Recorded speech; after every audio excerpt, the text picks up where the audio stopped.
ఈవేళ గ్రీవెన్స్ సెల్లో వైఎస్ఆర్ పార్టీ తరపు నుంచి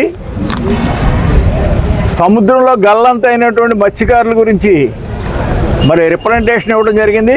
ముఖ్యంగా మా రిప్రజెంటేషన్ సారాంశం ఏంటంటే, వీళ్ళు ఎప్పుడో పురాతనం నుంచి కూడా ఆర్థోడాక్స్ ఫిషింగ్ చేస్తున్నారు. కానీ 1989 నుంచి కూడా ఓఎన్జీసీ యొక్క డ్రిల్లింగ్ ఆపరేషన్స్ వల్ల కృష్ణా గోదావరి బేసిన్లో ముఖ్యంగా ఈ ఆయిల్ ఎక్స్ట్రాక్షన్ వల్ల ఫిషింగ్ అంతా నాశనం అయిపోయి డీప్ సీలోకి వెళ్తేనే కానీ చేపలు పడినటువంటి పరిస్థితుల్లో ఇప్పుడున్నటువంటి ఆర్థోడాక్స్ బోట్స్ వల్ల మరి వీళ్ళ ప్రాణాలకి చాలా ముప్పు ఉంది. ఇంతవరకు మరి భారతదేశంలో ఉన్న మత్స్యకారులు ఏంటంటే, వారు ఏనాడు కూడా ప్రభుత్వం మీద ఆధారపడి జీవించలేదు.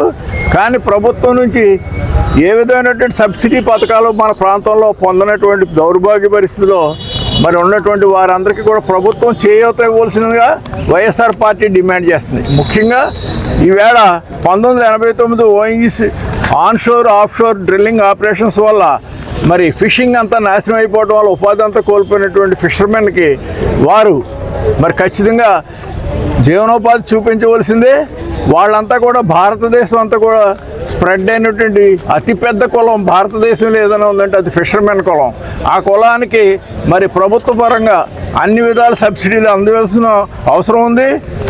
ఈవేళ ఉన్నటువంటి మరి మొన్న వారు కేవలం 12 మీటర్లు పొడుగున్నటువంటి సోనా ట్రైలర్లో లోపలికి వెళ్ళటం వల్ల ఈ ప్రమాదం జరిగింది.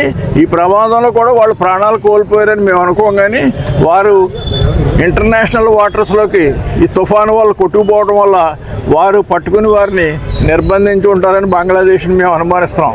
అంచేత ప్రభుత్వ పరంగా వాటి మీద మరి చర్యలు తీసుకోవాలి, ప్రభుత్వం యాక్షన్ తీసుకోవాలని కోరుతున్నాం.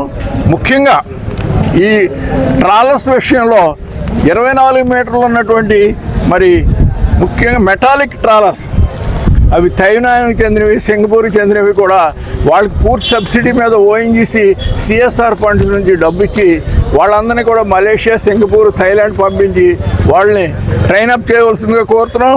అలాగే డిహెచ్ఎఫ్ హై ఫ్రీక్వెన్సీ 20,000 ఫ్రీక్వెన్సీ ఉన్నటువంటి వాట్సాప్ ఉన్నటువంటి వాళ్ళు ఈ సిస్టాన్ని కూడా పెట్టాలని, శాటిలైట్ కమ్యూనికేషన్ పెట్టాలని, అలాగే హ్యామ్ రేడియోలను కూడా మళ్ళీ పునరుద్ధరించి వాళ్ళకి అందజేయాలని చెప్పి మీ ద్వారా తెలియజేస్తున్నాం. గూగుల్ మ్యాప్లో సెర్చ్ చేస్తే వాళ్ళు ఖచ్చితంగా ఎక్కడున్నదో దొరికిపోతుంది. కాబట్టి ఈ పెద్ద ఇబ్బంది లేదు.